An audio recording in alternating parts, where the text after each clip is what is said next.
اللہ الرحمن الرحیم۔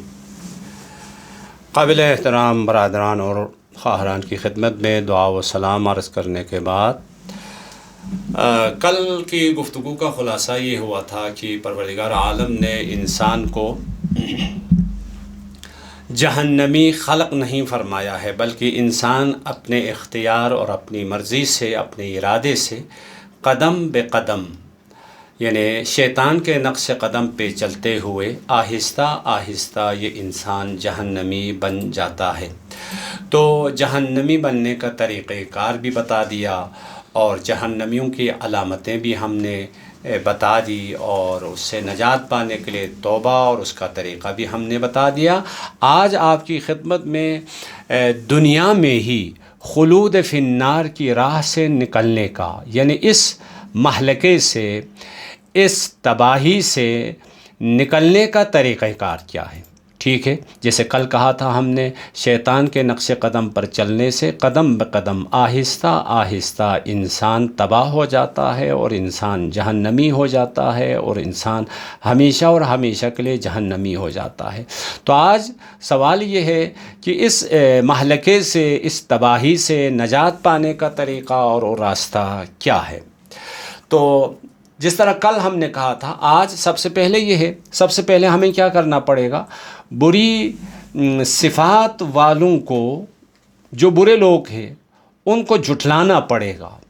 پھر برے لوگوں سے نفرت کی ضرورت ہے۔ اسی لیے ہمارے دین میں تولا و تبرہ ہے نا، تولا و تبرہ، یہ مقصد یہی ہے، یعنی آپ تبرہ واجبات میں سے ہے، ضروری ہے، نہایت اہمیت کے حامل ہے۔ تو تبرہ سے مراد گالم گلوچ، بد زبانی کرنا، بد تہذیبی کرنا مراد نہیں ہے، بلکہ تبرہ بری صفات اور برے لوگوں سے نفرت کرنا، بری صفات سے اجتناب، دوری اختیار کرنا، برے لوگوں سے نفرت کرنے کا نام تبرہ ہے۔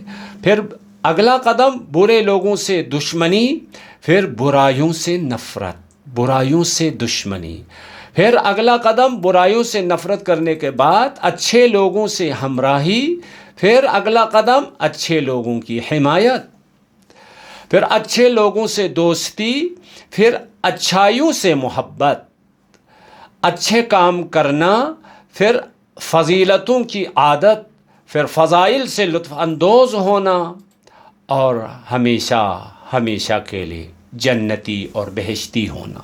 دیکھیں، یہ بھی آہستہ آہستہ ہے، قدم بے قدم ہے۔ انسان کو اس دنیا میں بھیجا ہے نہ جنتی بنا کر، نہ جہنمی بنا کر۔ یہ فطرت اپنے نوری میں، یہ فطرت،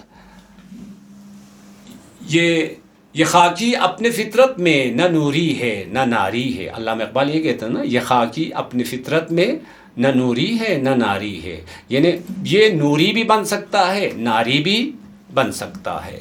عمل سے زندگی بنتی ہے جنت بھی جہنم بھی۔ تو عمل سے مراد یہاں عمل عام ہے، آپ کے عقیدے سے، آپ کے اخلاق سے، آپ کے عمل سے انسان جہنمی بھی بن سکتا ہے، بہشتی بھی بن سکتا ہے۔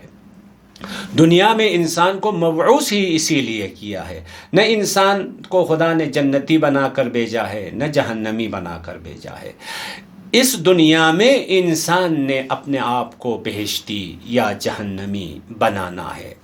تو بہشتی بنانے کا طریقہ یہ ہے، بری صفات، برے لوگوں سے دوری اختیار کریں، ان سے دشمنی کریں، ان سے نفرت کریں، اچھے لوگوں کے ساتھ رہیں، اچھے لوگوں کی حمایت کریں، اچھے لوگوں سے دوستی کریں، اچھائیوں سے محبت کریں، اچھا کام کرنا شروع کریں، فضیلتوں کی، اچھائیوں کی عادت کریں، فضائل سے لطف اندوز ہوگا تو وہ انسان بہشتی ہو جائے گا۔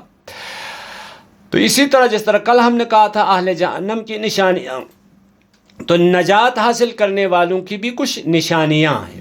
سب سے پہلی نشانی یہ ہے، ایک، یہ پہلے تو گناہ نہیں کرتے ہیں، اگر گناہ کر بھی لے تو گناہ خلوت میں کرنے کی کوشش کرتے ہیں، برملا جلوت میں دوسروں کے ساتھ گناہ کرنے سے پرہیز کرتے ہیں۔ دو، نہ چاہتے ہوئے گناہ کرتے ہیں، یعنی خوشی خوشی سے نہیں، گناہ سے مزہ آتا ہو ایسا نہیں، اور بالآخر معاشرے میں ہوتا ہے، انسان سے کبھی گناہ ہو جاتا، نہ چاہتے ہوئے گناہ ہو جاتا ہے۔ تین، پچھتاوے کا احساس کرتے ہیں، یعنی گناہ ہونے کے بعد وہ پچھتا جاتے ہیں، ندامت، احساس، افسوس، پھر توبہ کرتے ہیں۔ 4، اصرار اور تکرار نہیں کرتے ہیں۔ انسان سے غلطیاں ہو جاتی ہے، خطائیں ہو جاتی ہے، لیکن وہ اصرار نہیں کرتے، وہ تکرار نہیں کرتا۔ 5، اگر اس سے گناہ ہو بھی گیا تو تلافی کرنے کی کوشش کرتے ہیں، جبران کرنے کی کوشش کرتے ہیں، اس کو ختم کرنے کی کوشش کرتے ہیں۔ 6، مجبوری سے، نہ کہ ہٹ ڈرمی سے۔ اگر گناہ بھی ہوا ہے تو مجبوری کی وجہ سے نہیں، وہ ضدی ہو کر، ہٹ ڈرمی ہو کر، بے باک ہو کر گناہ نہیں کرتا ہے۔ 7، نیک لوگوں سے دشمنی نہیں کرتا، جس طرح کل کے برعکس ہے، نیک لوگوں سے دشمنی نہیں کرتا۔ 8، گناہ کی پلیدی اور اس کی قباحت اور اس کی گندگی کا اعتراف کرتا ہے۔ گناہ ہوا، اس سے غلطی ہو گئی، معصیت ہو گئی، لیکن معصیت کی گندگی کا یہ اعتراف کرتا ہے، نہیں ہونا چاہیے تھا، مجھ سے ہوا کہتا ہے۔ گناہ کو ہلکا اور سبک نہیں سمجھتا ہے۔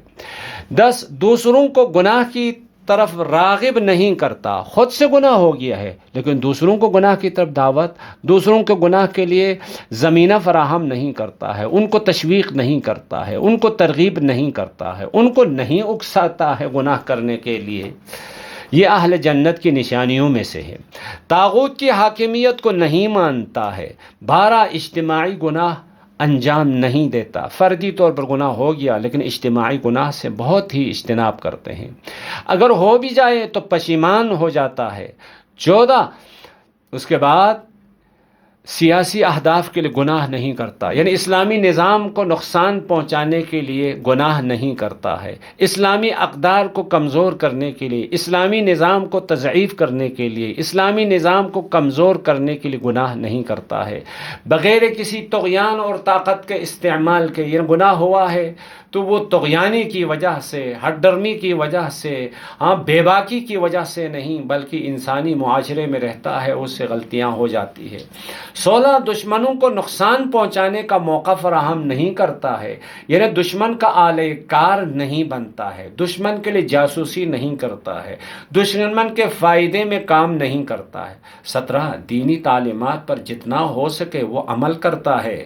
18، شرعی احکام اور دینی تعلیمات کو نہیں جٹلاتا ہے، اگر اس سے مخالفت بھی ہو گئی، معصیت بھی ہو گئی، گناہ بھی ہو گیا تو وہ کہتے ہیں میری کمزوری تھی، مجھ سے قصور، مجھ سے یہ غلطی ہو گئی ہے، یعنی وہ حکم کا منکر نہیں ہوتا ہے، وہ حکم کو نہیں جٹلاتا ہے، بلکہ وہ اپنی تقصیر کو بیان کرتا ہے، مجھ سے یہ غلطی ہو گئی، مجھ سے یہ خطا ہو گئی، مجھ سے یہ کمزوری رہ گئی۔ 19، دینی اور شرعی تعلیمات و قوانین کا تمسخر نہیں اڑاتا ہے۔ مثلا وہ کہتے ہیں دیکھیں میں نے نماز نہیں پڑھی، نعوذ باللہ، تو نماز یہ 2 رکعت نماز کی کیا اہمیت ہے؟ نہیں، نماز تو نماز ہے، چاہے 2 رکعت ہو، چاہے 3 رکعت ہو، چاہے 4 رکعت ہو۔ اسی طرح مثلا داڑھی کے بارے میں کہتے ہیں یہ جو بال ہے اس کی کیا اہمیت ہے؟ خب یہ خدا نے واجب قرار دے دیا ہے، آپ اس کے تمسخر کیوں اڑاتے ہیں؟ ٹھیک ہے کہیں مجھ سے نہیں ہوتا ہے، میں گناہ کر رہا ہوں، میں توبہ کروں گا، مجھ سے غلطی ہو گئی، ہو سکتا ہے۔ یا مثلا بدحجاب خاتون ہے یا بدحجاب کوئی لڑکی ہے تو کہتے ہیں یہ اس بال سے کیا ہوگا؟ بال مثلا فلان وہ حرام کام کر رہا ہے، وہ کرپشن کر رہا ہے، میرے بال کے پیچھے پڑے ہوئے ہیں۔ خوب وہ کرپشن اپنی جگہ پر حرام ہے، آپ کا بال نہ چھپانا، پردہ نہ کرنا، پردے کی کمزوری خود الگ سے گناہ ہے، تو اس کا مذاق نہیں اڑاتے ہیں۔ گناہ کے انجام دہی میں زیادہ روی نہیں کرتا ہے۔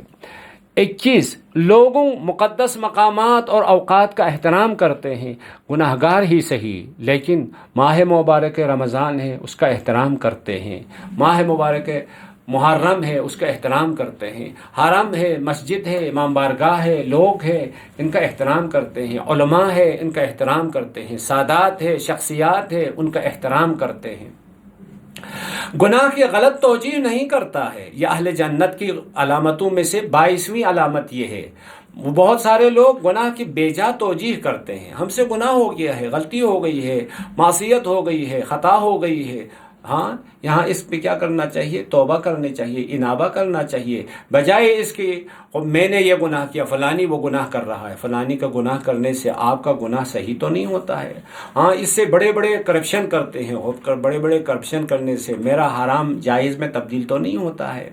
ہاں فلان نے قتل کر دیا، فلان نے قتل کر دیا ہے تو میرے لیے جائز نہیں آپ کسی یتیم پہ ہاتھ اٹھائیں، اس پہ ظلم کریں۔ اور میرا گناہ اپنی جگہ پر گناہ ہے، میری مخالفت اپنی جگہ پہ مخالفت ہے، میری معصیت معصیت ہے، چاہے کوئی اور اس سے بڑا گناہ انجام دے یا نہ دے۔ بہت سارے لوگ یہ غلط توجیہ کرتے ہیں، عام ہو گیا سب کرتے ہیں، خب سب کرنے سے آپ کی معصیت نہ ہو ایسی بات تو نہیں، آپ کی مخالفت نہ ہو ایسی بات تو نہیں۔ ہاں ہم سب جب یہ اس قسم کی غلط توجیہ، اہل جہنم غلط توجیہ کرتا ہے لیکن اہل جنت غلط توجیہ نہیں کرتا ہے۔ 23 دوسروں کو مورد الزام نہیں ٹھہراتا ہے، گناہ ہونے کے بعد دوسروں کے گردن پہ ڈالنے کی کوشش کرتے، فلان کی وجہ سے میں نے یہ گناہ کیا، فلان نے مجھے بتایا اس لیے گناہ کو۔ خب ٹھیک ہے، بالفرض شیطان ہی، خود شیطان کو بھی آپ مورد الزام نہیں ٹھہرا سکتے ہیں۔ شیطان نے فقط آپ کو سبز باغ دکھایا ہے نا، لیکن گناہ آپ نے اپنے اختیار سے، اپنے ارادے سے، اپنی توانائی سے، اپنی مرضی سے انجام دیا ہے۔ کل قیامت کے دن شیطان بھی کہے گا میں تم سے بری ہوں، میرا تجھ سے کوئی تعلق نہیں، میں نے فقط گناہ کی دعوت دی تھی، میں نے تمہیں فقط سبز باغ دکھایا تھا، تم نے میری کیوں مانی، میری اطاعت کیوں کی، تم مجبور تو نہیں تھا۔ تو اسی طرح دنیا میں بھی ہم لوگ معاملہ دیکھتے ہیں، میرے اس دوست کی وجہ سے، اس ہمسائے کی وجہ سے، اس کلاس فیلو کی وجہ سے۔ خب ٹھیک ہے، کلاس فیلو صحیح نہیں ہے، برا انسان ہے، آپ کا دوست ہے، آپ کا ہمسایہ ہے، آپ کا رفیق ہے، وہ برا ہے، لیکن آپ مجبور تو نہیں ہے نا۔ آپ اپنے ارادے سے، اپنی مرضی سے، اپنی توانائی سے، خدا نہ کرے اس قسم کے گناہ کرتے ہیں تو دوسروں کو مورد الزام اور تہمت نہیں ٹھہراتے ہیں۔ 24 نیک لوگوں کی حاکمیت کو مانتے ہیں، اسی کو ولایت ائمہ علیہم السلام کہتے ہیں۔ ہم ائمہ علیہم السلام کی ولایت، ان کی حکومت اور امام زمان عجل اللہ تعالی فرجہ الشریف کے ظہور کا منتظر ہے۔ ظہور کیا کرنے کے لیے؟ یعنی ایک الہی نمائندے کی حاکمیت، ایک الہی نمائندے کی حکومت کے ہم منتظر ہیں۔ بس ایک الہی نمائندے کی حکومت کا جب منتظر ہوگا تو جو طاغوت ہے، جو ظالم ہے، جو جابر ہے، جو باطل ہے، جس کو حکومت کرنے کا حق نہیں ہے، اس کی حکومت کا منکر ہوتا ہے، اس کی حکومت کو نہیں مانتا ہے۔ 25 ظاہری طور و طریقہ کفار جیسا نہیں ہوتا، جیسا ہم نے کل کہا تھا۔ جہنمیوں کی علامت، جیسے کہ علامہ اقبال نے کہا تھا، وضع میں تم ہو نصارا تو تمدن میں ہنود، یہ مسلمان ہیں جنہیں دیکھ کے شرمائے یہود، یوں تو سید بھی ہو، مرزا بھی ہو، افغان بھی ہو، تم سبھی کچھ ہو بتاؤ تو مسلمان بھی ہو۔ تو جہنمیوں کی علامت یہ ہے، ان کے رہن سہن میں، طور و طریقے میں، سب کے زندگی میں، طرز زندگی میں، انداز زندگی کفار کی طرح ہوتا ہے، لیکن جنتی کم سے کم ظاہری طور و طریقے کے اعتبار سے کفار کی طرح نہیں ہوتا ہے۔ تو دیکھیں یہ اہل جنت کی علامتیں ہیں، آہستہ آہستہ اس پہ علامت عمل کرنے سے یہ جنتی بنے گا۔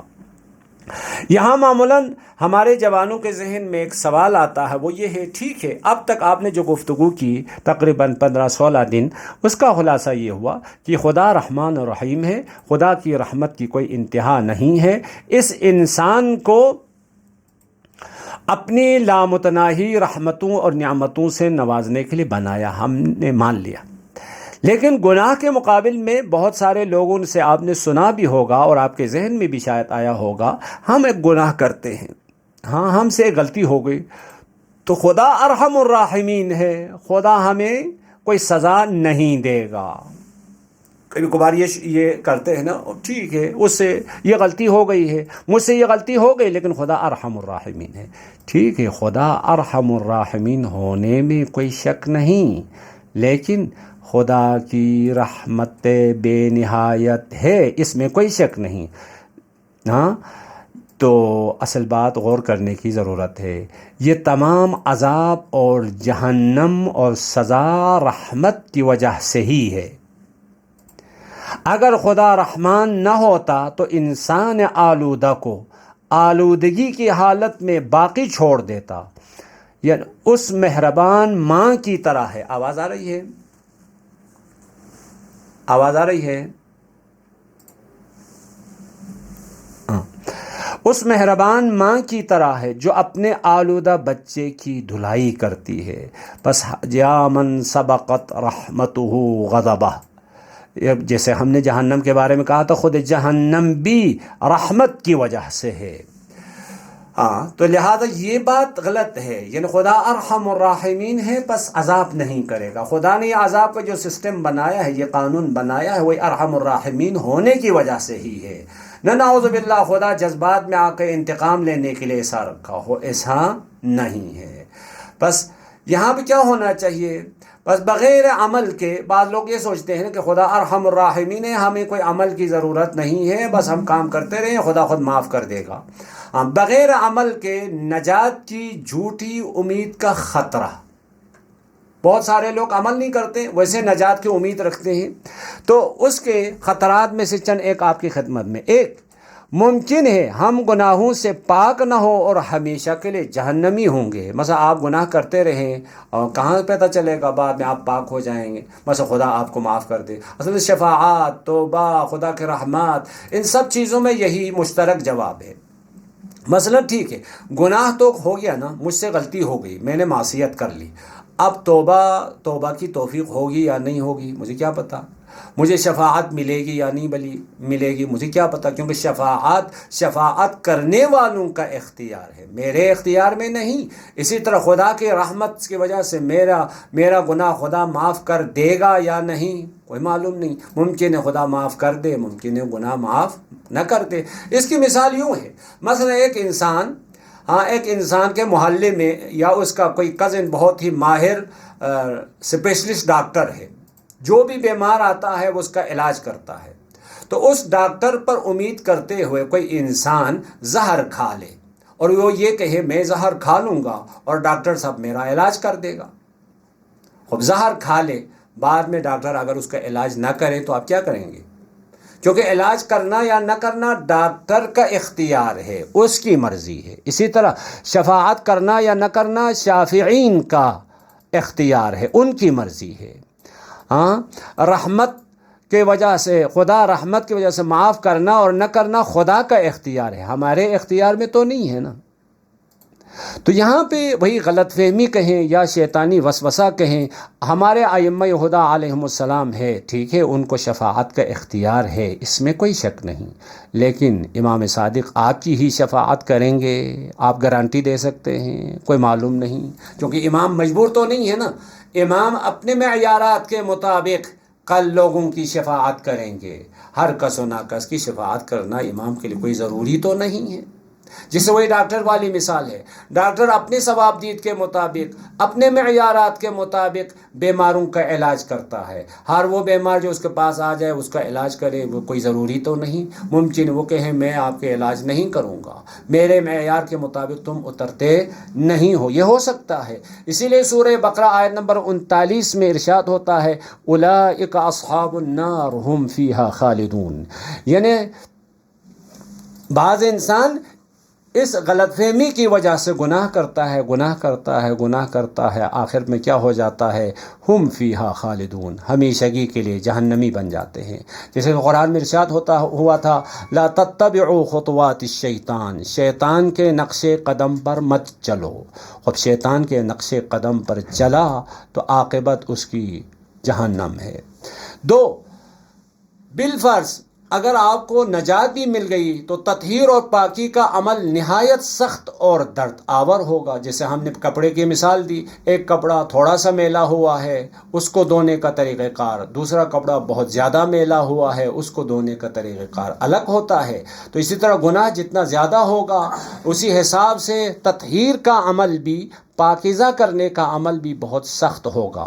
جیسا کہ سورہ غاشیہ آیت نمبر 6 میں ارشاد ہوتا ہے لیس لہم طعام الا من ضریع، خاردار جاڑی کے سوا ان کے لیے غذا نہ ہوگی۔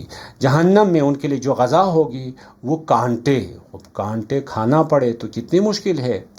ہاں، اسی لیے امام زین العابدین علیہ السلام فرماتے ہیں ایقنت انک انت ارحم الراحمین، مجھے یقین ہے، مجھے باور ہے تو ارحم الراحمین ہے، فی موضع العفو والرحمہ، یعنی آپ عفو کرنا چاہیے، رحمت کرنا چاہیے، تو آپ ارحم الراحمین ہونے کے بارے میں مجھے یقین ہے، لیکن وہ اشد المعاقبین فی موضع النکال والنقمہ، لیکن عقاب اگر کرنا چاہیے تو خدا کا عقاب بھی، خدا کی سزا بھی، خدا کا عذاب بھی بہت شدید ہوتا ہے۔ پس جہنم میں اس کے لیے مختلف قسم کی سزائیں اور مختلف قسم کی عذاب اور مختلف قسم کے اس کے لیے درد و پریشانی کے باعث بن سکتا ہے، تو لہٰذا یہ دوسرا عمل ہو گیا۔ تیسرا یہ ہو گیا کہ تطہیر کی مدت طولانی ہو سکتی ہے گناہ کے نتیجے میں، جیسے ہم نے کہا بعض لوگ مرنے سے پہلے پاک ہو جاتے ہیں، بعض لوگ مرتے مرتے پاک ہو جاتے ہیں، بعض لوگ برزخ میں، بعض لوگ حشر میں، بعض لوگ جہنم میں۔ تو تطہیر کی مدت کے بارے میں قرآن مجید سورہ نبا میں آیت نمبر 23، 24، 25 میں ارشاد ہوتا ہے لابثین فیہا احقابا، یعنی جہنم میں وہ لوگ رہیں گے، احقاب یعنی جس میں وہ مدتوں پڑے رہیں گے، لا یذوقون فیہا بردا ولا شرابا، وہ کسی ٹھنڈک اور مشروب کا ذائقہ نہیں چکھیں گے، الا حمیما، مگر گرم پانی اور بہتی پیپ۔ تو یہاں پہ احقاب آیا ہے، میں احقاب کی تھوڑی سی وضاحت کروں۔ احقاب جمع ہے حقوق کی۔ امام صادق علیہ السلام اس کی تفسیر کرتے ہوئے فرماتے ہیں لابثین فیہا احقابا، الاحقاب ثمانیۃ احقاب، یہ احقاب 80 ہے، والحقبۃ 80 سنۃ، ایک حقبہ 80 سال کا ہوتا ہے، والسنۃ 360 یوما، ایک سال ہوتا ہے 360 دن کا، والیوم کالف سنۃ، ایک دن کی لمبائی 1000 سال ہے۔ تو آپ اگر ضرب لگائیں 8 ضرب 80 ضرب 360 ضرب 1000 لگائیں گے تو 23 کروڑ دن، یعنی ایک جہنم کے ایک حقوق میں، یعنی ایک گڑھے میں جو آپ کو ٹھہرایا جائے گا تطہیر کی خاطر، وہ تقریباً یعنی دنیا کے اعتبار سے اگر ہم یہ ضرب لگائیں، ورنہ معلوم نہیں کہ دنیا یعنی آخرت کے جو مدت ہے وہ کس قسم کی مدت ہے۔ وفی عقاب الاعمال عن رسول اللہ صلی اللہ علیہ وآلہ وسلم، پس دنیا میں جو بھی کام ہم کرتے ہیں عزیزان گرامی، کوئی کام بغیر اثر کا نہیں ہے، اچھا کام ہے اس کا بھی اثر، برا کام ہے اس کا بھی اثر، جیسے کہ سورہ زلزال میں ارشاد ہوا فَمَن يَعْمَلْ مِثْقَالَ ذَرَّةٍ خَيْرًا يَرَهُ، جو ذرہ برابر اچھا کرے گا اس کو بھی دیکھ لے گا، وَمَن يَعْمَلْ مِثْقَالَ ذَرَّةٍ شَرًّا يَرَهُ، جو ذرہ برابر شر کرے گا اس کو بھی دیکھ لے گا۔ 2-3 سوال آئے۔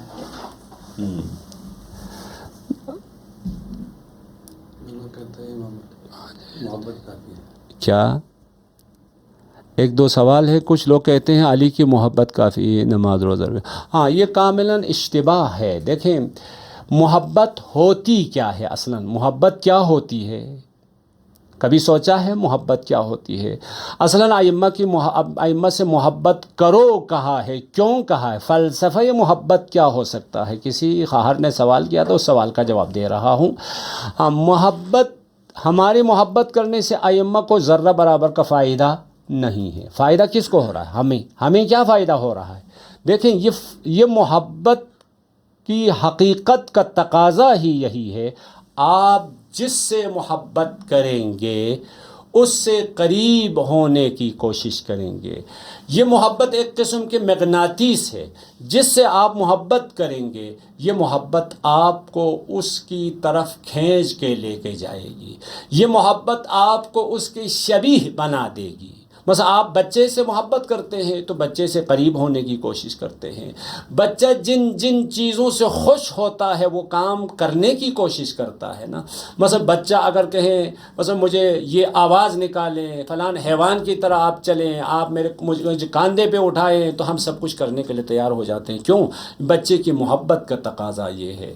معصومین کی محبت کا فلسفہ ہی یہی ہے کہ انسان معصومین سے محبت کرنے سے معصوم نہیں بنتا ہے، لیکن اس کی زندگی میں عصمت کی خوشبو آنے کے لیے، معصوم کی شبیہ بنانے کے لیے، دوسری عبارت میں معصوم تو نہیں بنے گا لیکن معصوم کی شبیہ بنانے کے لیے معصوم سے محبت کرو کہا۔ یہ ہو ہی نہیں سکتا آپ علی سے محبت کریں اور علی کی پسند کی بات آپ نہ مانیں، یہ تو محبت کا تقاضا ہے نا۔ ہم اپنے اردو میں کہتے ہیں دوست کا دوست دوست ہوتا ہے، کبھی بھی دوست کا دوست دوست ہوتا ہے۔ مثلا میں علی سے، مولا امیر سے محبت کروں، مولا علی روزے سے محبت کرے، مولا علی نماز سے محبت کرے، اور میں نماز سے بھی محبت نہیں کرتا، میں روزے سے محبت کرتا، بس دوست کا دوست دوست کیسے ہو گیا؟ امام حسین سے محبت کرنے والا عاشق امام حسین، خود امام حسین علیہ السلام فرماتے انہ لیعلم انی احب الصلاۃ، میرا اللہ جانتا ہے میں نماز کا عاشق، میں امام حسین کا عاشق، امام حسین نماز کا عاشق۔ نتیجہ کیا ہے؟ دوست کا دوست، میں بھی نماز کا عاشق ہونا چاہیے نا۔ اگر میں امام حسین سے محبت کروں لیکن نماز سے محبت نہیں کر رہا تو یا میری محبت سچی نہیں ہے، یا جس حسین سے محبت کر رہا وہ حسین واقعی نہیں ہے، یا میری محبت واقعی نہیں ہے، جعلی ہے، یا جس حسین سے، جس علی سے میں محبت کر رہا ہوں وہ علی واقعی نہیں ہے۔ علی واقعی سے محبت نجات کا باعث ہے، خدائے واقعی کی عبادت نجات کا باعث ہے۔ خدائے جعلی، مثلا آپ خدا بنا لیں، بت بنا کر بت کی عبادت کریں تو نہ فقط یہ عبادت آپ کو نجات نہیں دے سکتی ہے بلکہ یہ عبادت انسان کی ہلاکت کا باعث بن سکتی ہے۔ تو اسی طرح محبت کے سلسلے میں بھی امام واقعی سے محبت انسان کی نجات کا باعث بنتی ہے۔ کیوں؟ تو یہ امام واقعی کی محبت اس انسان کو امام کی طرف کھینچ کے لے کے جاتی ہے اور امام کی صفات سے اس کو آراستہ کر دیتی ہے، لہذا یہ ضروری ہے۔ بس دیکھیں بتانے کا یہ بریکٹ بند، جو سوال کیا تھا اس کا جواب ہو گیا۔ خوب، بہرحال بتانے کا مقصد یہ تھا کہ اس دنیا میں ہم جو بھی کام کرتے ہیں، چاہے وہ کام اچھا ہو چاہے وہ کام برا ہو، اس کا اثر ہوتا ہے۔ جناب شیخ صدوق ثواب الاعمال و عقاب الاعمال جلد نمبر 1 صفحہ نمبر 334 میں پیغمبر خدا سے ایک روایت نقل کرتے ہیں، روایت بہت ہی عجیب اور خطرناک قسم ہے۔ قال من فاکہ امرأۃ، ایک انسان کسی نامحرم عورت سے کوئی مذاق کر لے، لا یملکها حسبہ اللہ بکل کلمۃ کلمہا فی الدنیا الف عام، یعنی ایک ایسی بات، ایک ایسا مذاق کسی نامحرم کے ساتھ کر دیا جو نہیں کرنا چاہیے تھا، تو اس کلمے کے بدلے میں جو کلمہ اس نے کہا تھا، بکل کلمۃ، ہر کلمے کے بدلے میں اس کو کل قیامت کے دن آتش جہنم میں حبس کرے گا، محبوس کر کے رکھے گا، کلمہا فی الدنیا الف عام، یعنی ہر کلمے کے بدلے میں ہزار سال جہنم اس کے لیے سزا ہوگی۔ پس جہنم سے نکلنے کے بعد کم ترین، دیکھیں اگر گناہ کرنے کا نتیجہ ہے نجات مل بھی جائے تو اس کے لیے ایک اور نصر یہ ہوگا، جہنم سے نکلنے کے بعد کم ترین لذت میسر آئے گی۔ 5 دنیا میں بھی لذتیں کم ملے گی اور مشکل میں پڑے گا۔ 6 دنیا میں شرعی اور تکوینی مشکلات کو بھی تحمل کرنا پڑے گا۔ پس کبھی بھی شیطان کے وسوسے میں آ کر یہ نہ کہیں کہ خدا ارحم الراحمین ہے۔ ٹھیک ہے، خدا ارحم الراحمین ہے، اس میں کوئی شک نہیں، اسی ارحم الراحمین خدا نے ہی یہ قانون بنایا ہے۔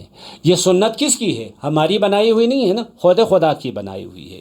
یہ قانون، یہ دین، یہ شریعت، یہ احکام خود خدا نے بنایا ہے، لہٰذا نہیں ہونا چاہیے۔ آخر میں ہم یہ بات کہنا چاہتے ہیں، جہنم میں جانا، 2-3 دن کے درس کا خلاصہ یہ ہے، جہنم میں جانا مشکل کام ہے، جنت میں جانا آسان کام ہے، آسان کام ہے۔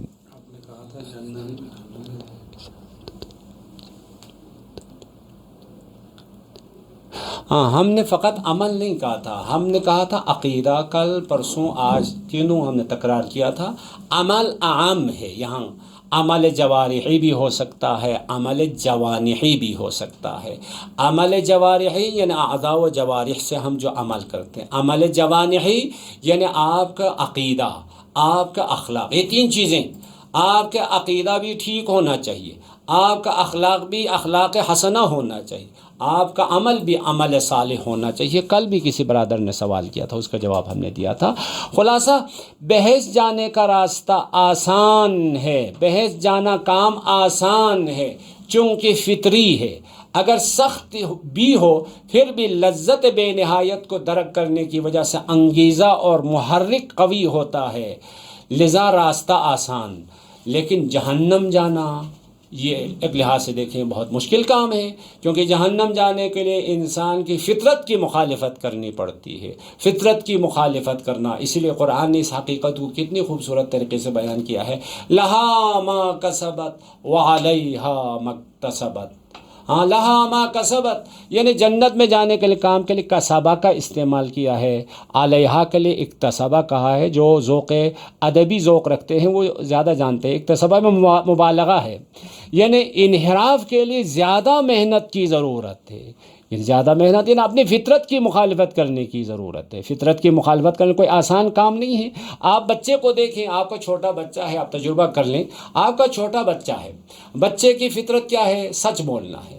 لہٰذا مثلا ہم کسی مہمانی پہ جاتے ہیں تو وہ پوچھتا ہے کل آپ لوگوں نے کیا کہا تھا، کیا کھایا تھا، تو بچہ اپنی فطرت کے مطابق کہتا ہے ہم نے کل سبزی کھائی تھی، ہاں ہم نے فلان کھانا کھایا تھا۔ تو والدین اسے ٹوک کے کہتے ہیں نہیں ہم نے گوشت کھایا تھا، بولو۔ ہاں دیکھیں، بچہ فطرت کے مطابق بول رہا ہوتا ہے، وہ سچ بولتا ہے۔ پھر والدین اس کو فطرت کے خلاف ٹوک کے کہتے ہیں کہ نہیں ہم نے گوشت کھایا تھا۔ تو یہ ایک مثال ہے۔ اسی طرح بار بار ہمیں اس بچے کو ٹوکنا پڑتا ہے، پھر بار بار اس کو اس کی فطرت کے خلاف بلوانا پڑتا ہے، پھر آہستہ آہستہ پھر مشکل سے فطرت کی مخالفت کرنے کا عادی ہو جاتا ہے۔ اگر ہم اپنی فطرت پہ ہی باقی رہیں تو جنت اور بہشت اور نجات ہمارے لیے بہت آسان ہے، کیونکہ انسان کی فطرت سے ہم آہنگ ہے۔ انسان کی فطرت کے مخالفت کرنا مشکل کام ہے، بس جہنمی ہونا اور عذاب کا مستحق ہونا مشکل کام ہے، کیونکہ فطرت کی مخالفت ہے۔ لیکن افسوس کے ساتھ ہمیں کہنا پڑتا ہے، ہم نہ جانتے ہوئے یا جانتے ہوئے اپنی فطرت کی مخالفت کر کے ابھی فطرت کی مخالفت کرنے کی ہمیں عادت ہو چکی ہوتی ہے۔ لذا اس بری عادت کو چھوڑنا پڑے گا۔ اسی لیے مولا امیر علیہ السلام فرماتے ہیں دخول الجنت رخیص ودخول النار غال۔ جنت میں جانا بہت آسان ہے، یعنی سستا کام ہے۔ وَدُخُولُ النَّارِ جہنم میں جانا غالٍ بہت مہنگا کام ہے، بہت سخت ہے۔ یعنی پوری زندگی اپنی فطرت کی مخالفت کرے گا تو وہ جہنمی ہو جائے گا، لیکن اگر فطرت کے مطابق چلے، فطرت کی باتوں کے مطابق چلے تو اس کی عاقبت کیا ہے، اس کا انجام کیا ہے؟ خود انجام جنت ہے نا، خود عاقبت بہشت ہے۔ یعنی فطرت کی اطاعت، فطرت کی حمایت، فطرت کے مطابق چلنے کا انجام بہشت ہے، نجات ہے، انسان کی تخلیق کا مقصد کو پانا ہے۔ ہاں، انحراف کے لیے جیسا مولا امیر علیہ السلام کا فرمان ہے دخول النار غال، جنت میں جانے کے لیے بڑی قیمت چکانی پڑتی ہے، بڑا مہنگا کام ہے۔ بڑا مہنگا کام کیا ہے؟ پوری زندگی آپ اپنی فطرت کی مخالفت کریں۔